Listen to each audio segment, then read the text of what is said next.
Hello, and welcome to the Meeting the Ohio Financial Literacy High School Graduation Requirement webinar. Budget Challenge is an Ohio-based financial education program that has been used by over 850,000 students and over 12,000 teachers in all 50 states. In fact, we were recently named the High School Program of the Year by the Institute for Financial Literacy. My name is Tim Lambrecht. I'm the Director of Education at Budget Challenge. My background is 31 years as a secondary teacher, many of those teaching financial literacy, coach, department head, building level administrator, and district administrator. I've been actively involved in state social studies standards and assessment development, as well as school improvement and helping schools navigate this new financial literacy requirement. Today's webinar will cover why do we have the requirement, when does it go into effect, who can teach the class, what is the best grade to teach the class in, what content meets the specific graduation requirement, and what are my curriculum options. Why the requirement? So Ohio is not unique in passing a graduation requirement. In fact, in the past year, Michigan, Florida, South Carolina, and Georgia have passed similar requirements, bringing the total to 15 states that now have one. My prediction is that in the next 3 to 5 years, the vast majority of states will have a requirement, and it really has to do with how things have changed. It really began with the Great Recession, and what the Great Recession showed us is how easy it was to get in trouble financially. During that time, 3 million homes were foreclosed upon, Chapter 7 bankruptcy filings skyrocketed, and household debt increased to levels never seen before. But it wasn't just the Great Recession that was an issue. As you probably know, the average student loan debt has increased dramatically over the past decade. In 2022, the average balance was $37,000. Consider the class of 2026. According to the life insurance industry, the average member of this class is going to live to be over 100 years old. At the same time, defined benefit pension plans as we knew are disappearing, and Social Security benefits will have to be reduced in the future. That means that our students will be pretty much entirely responsible for their own retirement, even though they're going to have many more golden years than you and I could have imagined. Even if they've got a good matching 401k or 403b through their employer, they're still going to have to decide what they should invest the money in. Savings will not do it. But our students face other challenges.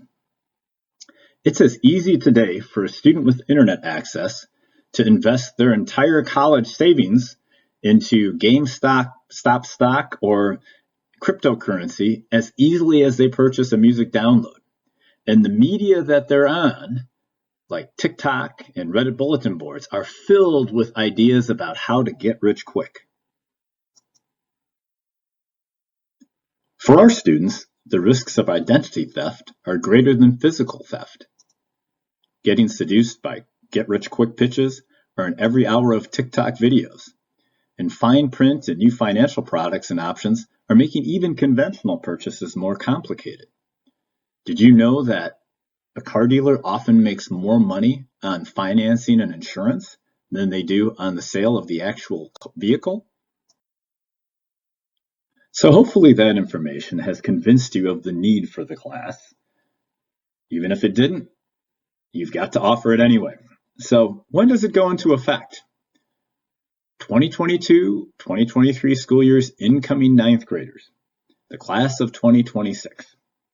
They will be the ones that will have to have completed a half credit of financial literacy in order to graduate. Currently, there are no exceptions to this requirement, and the grade to which you add the required class will ultimately determine the deadline for implementation.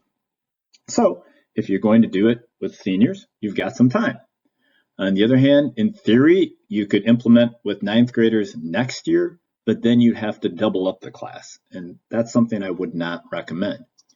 What I would recommend is piloting an elective financial literacy class prior to the deadline and transition to a required class.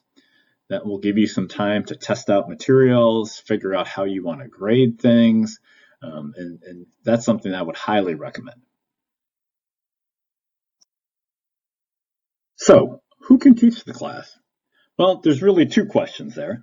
Who legally can teach the class, and then who can teach the class? For 2022-2023 and 2023-2024, any educator who holds a current 912 license can teach the class. Then, beginning with the 2024-2025 school year, an educator has to hold a current 912 license and either receive a financial literacy validation or currently be licensed in social studies, family and consumer science, or business education. Let me note the asterisk on that financial literacy validation. The state has made it clear that we will not know what that looks like, at least until next calendar year, thus the 2-year window before hard requirements take place. Now, all that being said, you want to think now about what department you want the requirement in. Chances are it's going to be social studies, family and consumer science, or business education. And that's really important when you think about all the implications for a required class. Now, don't assume that just because you have staff that has a social studies, family and consumer science, or business education certification, that they actually have adequate academic preparation in personal finance. Research shows us that most people today, about 2/3 of people who are teaching financial literacy, have had no formal preparation in personal finance, which is part of why they struggle. Specific example, the Ohio State University Family and Consumer Science Education Department, they have one credit pass-fail financial literacy class in their entire course catalog. There's no financial literacy class offered by the economics department. So if you were getting social studies certification there, you wouldn't even have the opportunity to do so. They're not really any different than most small or large colleges and universities in Ohio or in other states. Now, you might ask yourself, do you have a current elective class in personal finance or money management that you can tap into, at least to get that person's take on how this class should be shaped? Do you have teachers interested in teaching the class? You'll be seeing a number of financial literacy offerings. The Barker Center has a summer institute. That's a good way to get introduced to the topic. As these opportunities arise, you might want to send an email out to your staff and ask, is anybody interested in teaching this?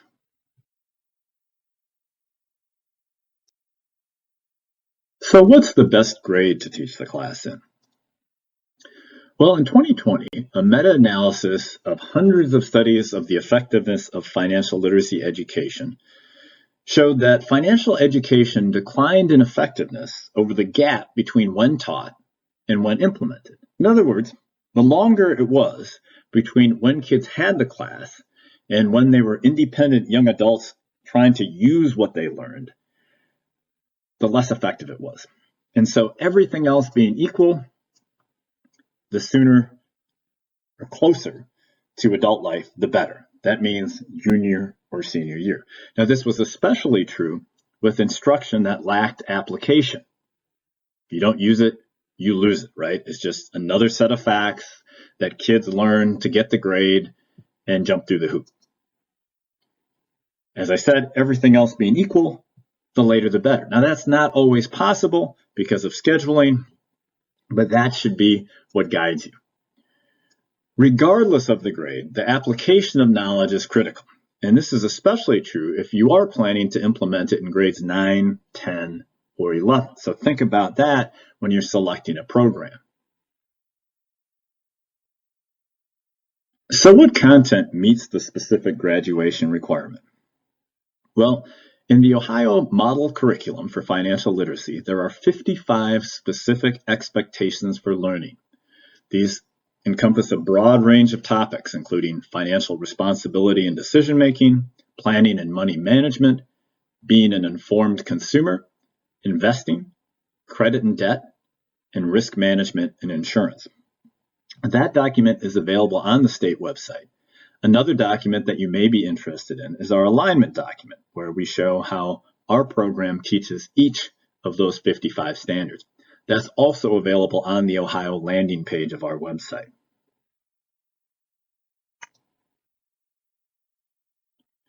In terms of picking content and the amount of content, the quantity is really appropriate for a well-planned semester class. Now, 55 standards is a lot, though it's not the 127 standards of the Jumpstart National Council for Economic Education model financial literacy standards adopted in 2021.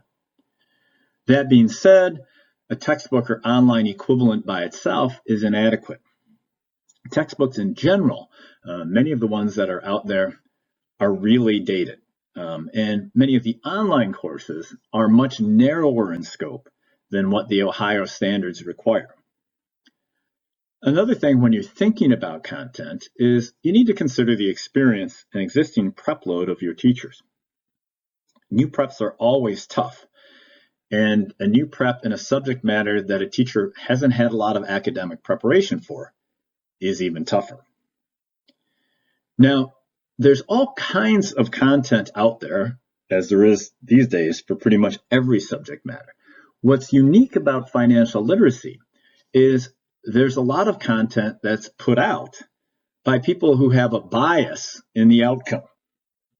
For example, Visa puts out a popular financial literacy game called Financial Football.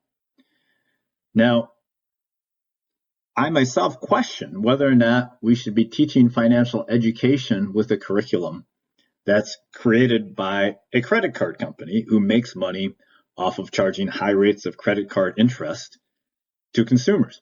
To me, that's kind of like a health education curriculum brought to you by the recreational marijuana industry or Anheuser-Busch. Sometimes this bias is very subtle. Another thing you don't want to do is you don't want to allow teachers to send students to random personal finance websites, because that can create some major headaches for you down the line. And anyone who's been in financial education can share horror stories of this with you. I'll give you a specific example. Here's an example of a popular website that is on a financial literacy teaching blog as a good source of material for teachers, Good Financial Sense. And there's some good information on Good Financial Sense. Now realize that websites are not curriculum. Websites often have information. They don't have teaching activities, they don't have assessments, they don't have reflections, but they often can provide much more up-to-date information than your typical financial education textbook, right? And I actually like Good Financial Sense for some of the things they do. And if you look at it, it looks pretty legit, right? Featured on Fox Business, US News, ABC News, Time, the New York Times, CNBC, CNN Money. If we take a standard, such as discuss steps a consumer can take to get and keep a high credit score, one of the 55 Ohio standards, under credit, you can actually find an article about how to build a credit score. And Good Financial Sense even discloses how they make money. Basically, make money by linking you to ads from providers, right? Now, once again, this is just an article. It's not a lesson. It doesn't have any assessments. But obviously, there's teachers that are feeling, hey, this is about as good as it gets because I can't find anything else about how to build a credit score. But here's the caveat. There's all kinds of other information on the Good Financial website. Like 4 ways I'm making money with cryptocurrency.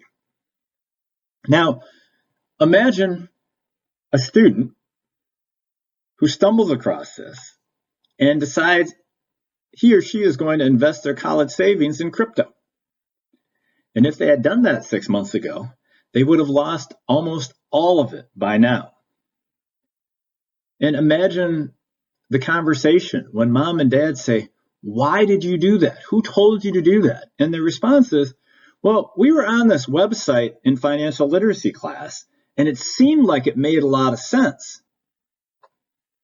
We don't want that.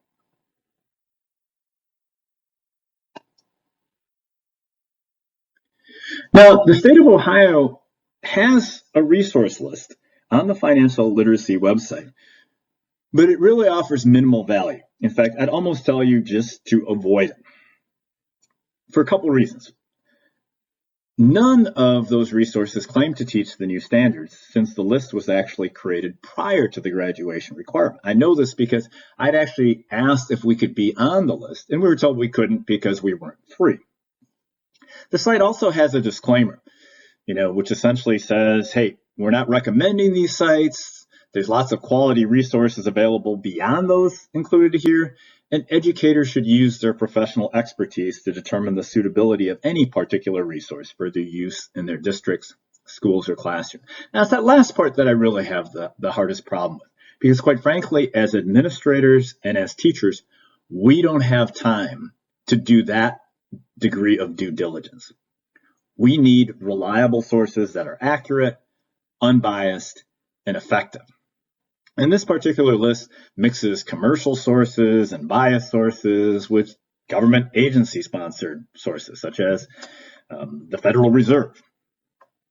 And even then, due diligence is required because there's a difference between random articles and lessons and components of a coherent curriculum.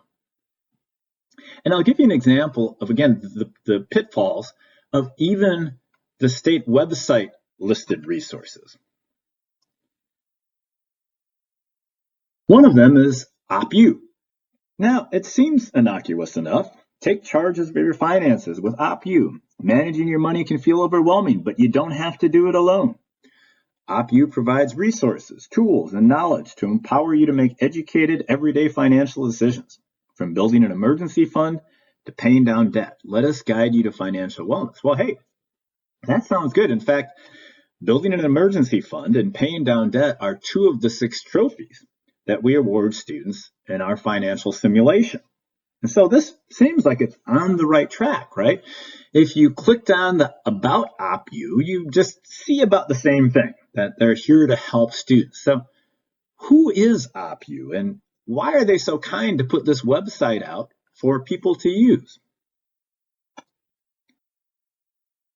Well, OppU actually is a division of OppFi, a publicly traded finance company. Here's their investor relations page, which tells a little bit about what they do, who we are. We facilitate financial inclusion for the 150 million everyday consumers who lack access to traditional financial options by providing the best available products and an unwavering commitment to our customers. Now, who are the 150 million everyday consumers who lack access to traditional financial options? A big percentage of those, high school students and young adults who don't have a credit score, who don't have a credit history. And so OppFi makes their money by selling financial products such as credit cards, buy now, pay later, and loans to your students. That's problematic.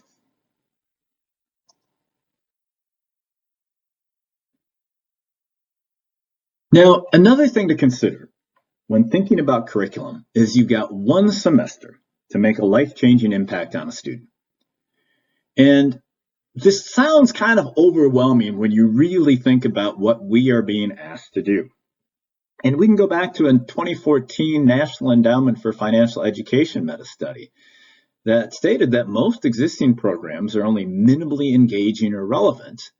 And combined with the time gap, the lack of application, the fact that it's a one-time intervention model. It's not like English where kids have had 12 years of English, right?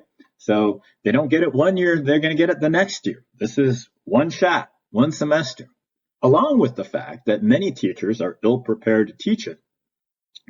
Well, what can we really expect? And then if we really think about it, the bar is quite high.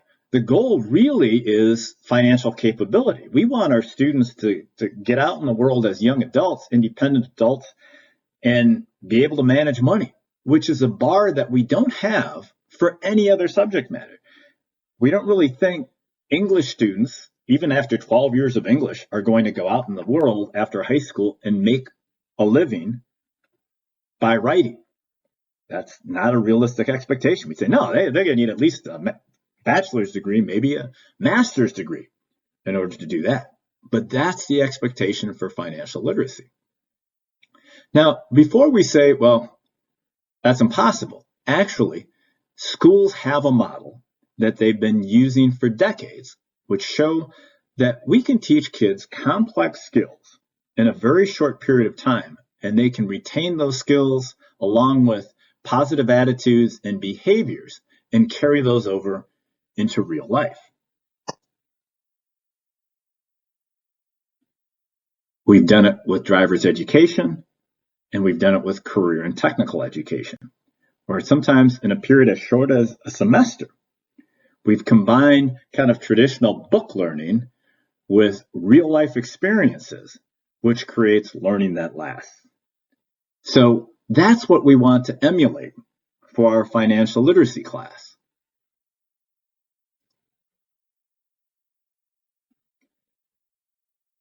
So to kind of summarize, when we think about curriculum planning, there's a checklist that you can use that really should encompass all of your considerations.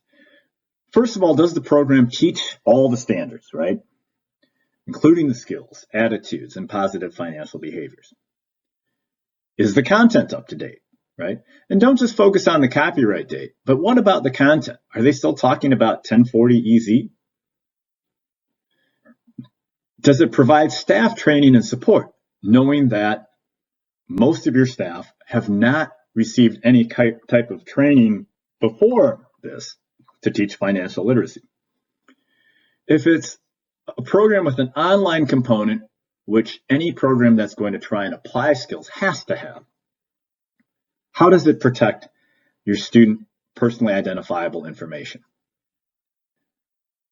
What assessments are included in the program, and how are you going to grade this class? This is especially important because it's a requirement. And we've all had those experiences if we've been an administrator long enough, where we get the parent complaint because, well, Mr. Johnson's teaching the class this way, and my daughter's friend has Mr. Smith, and Mr. Smith, he doesn't require this assignment, or he's not grading this. And so that's a good thing to figure out ahead of time. And then finally, what's the budget? And where is it coming from? Is this coming from the textbook line item? Is it coming from your technology line item? If it's the technology product that can transition from remote to in-person, back and forth, you can spend ESSER funds on that. If it's in career technical education, if it's in that department, you probably can spend Perkins dollars on it, especially if it's technology. Are you going to take this out of whatever department you're putting it in, or is it coming from someplace else? But the budget piece is another key piece to all of this. Now, a brief commercial about us. Okay, we're Budget Challenge. We teach all 55 of the Ohio standards, but we do it in a way that is different. And it's different and also unique because we have 2 patents. And our patents are on our 10-week real-time financial simulation, where students manage all the finances of an independent young adult. Now, along with that, we include the traditional things. We have the most up-to-date comprehensive textbook available. We have a full suite of assessments, ancillaries, videos, but our secret sauce and what really makes it effective is this 10-week real-time simulation. That's the equivalent of the on-the-road part of driver's training, or being in the shop part of the welding class in career and technical education. These are all just screenshots from various student pages in the simulation. In the sim, students learn by doing, so they have an employer. That employer has a 401k program that they can contribute to. It deducts for their health insurance. It deducts for taxes. They can get pay stubs. They get paid every 2 weeks. They have a payroll history and a paycheck summary. They have 11 vendors. These vendors provide them services, everything from cell phone service to internet, to auto insurance, to rent. And these are the recurring bills that they need to pay. They have a checking account and they have a savings account, and they pay their bills with e-checks or through the Bill Pay app. These days, kids use apps. Both my kids, they bank with apps. I still bank on the computer and with paper, not them. We have both. Beyond the day-to-day money management, however, Budget Challenge takes things a step further. We identify some of the skills and some of the important financial goals that adults struggle with, and we award trophies for successfully accomplishing those goals. So they include creating an emergency fund, paying all bills in full and on time, paying their credit card down to zero, keeping their credit card utilization low, saving for retirement, and reducing debt by paying down their student loan. Now, most young adults will tell you it's hard enough just to pay all their bills on time. What Budget Challenge does is puts all these skills together. And in the real world, it's much harder because, of course, we can talk about these things and they all sound simple, but there's a trade-off involved in every one. So putting money in an emergency fund means that's money you can't use to pay down your credit card. Putting more money in your employer 401k means you'll have less money to reduce debt for your student loan. And so Budget Challenge really forces students to make real world decisions. And like the really important questions, a lot of times there's no easy answer. And so when a student asks, well, should I pay off my credit card or should I save for retirement? Teacher response is typically, well, what are the pros and cons of each? Because in real world, it's not that simple. That's also part of what makes Budget Challenge so engaging, because it is like the real world. Another thing that makes it engaging for students is the feedback that they receive. Feedback is meaningful, actionable, regular, and timely. Every day, there are penalty and reward points based on their behaviors, unique to them. Students get a performance score. We do not create credit scores in Budget Challenge because Budget Challenge is extremely realistic, and you can't get a credit score in 10 weeks. What we can create is a rank, which is a performance score. Students actually see their rank. They, of course, don't see other students' ranks, but that is also a motivator, as well as they can see every reward or penalty point that they've earned throughout the simulation.